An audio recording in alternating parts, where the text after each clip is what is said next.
Good day, my dear brothers. Today, let us talk about Reformation and let us try to answer these three questions. First, what is Reformation all about?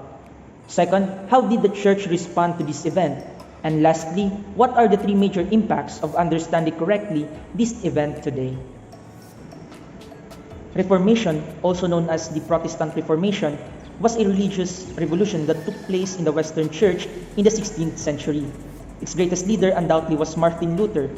But brothers and sisters, we must put in our minds that Reformation began even before the year 1517, the year Martin Luther published the 95 Theses.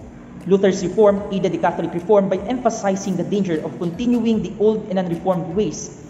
Over the centuries, the Church, particularly in the office of the papacy, had become deeply involved in the political life of Western Europe.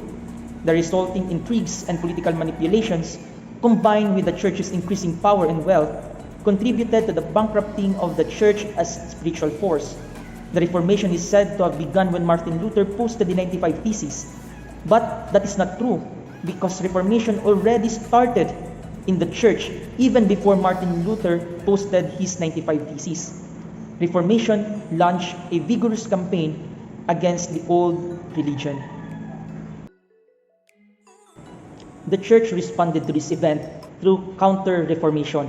So Catholic Reformation, or the Catholic Revival, was a revitalization of the moral and spiritual vitality of the Church, accomplished to a large extent by reaffirming the doctrines, structures, and discipline of the earlier and better times. So Monsignor Hadin defined it as a quest for internal renewal of the Church. And it began even before the year 1517, the year Martin Luther published the 95 Theses.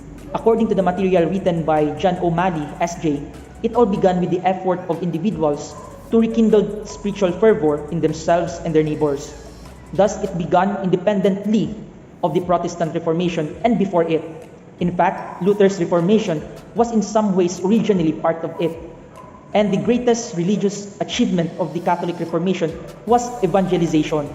Catechetical instructions became widespread in France, Italy, and Germany during the 16th and 17th centuries.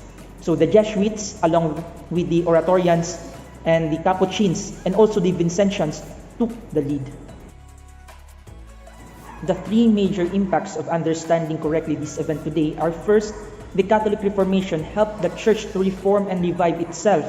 Second, it gave us a picture how to understand ourselves better. We learn from both the achievements and failures of the past. Lastly, this event became a source of inspiration and as a springboard for an authentic renewal of our ministries, our spirituality, and our very lives.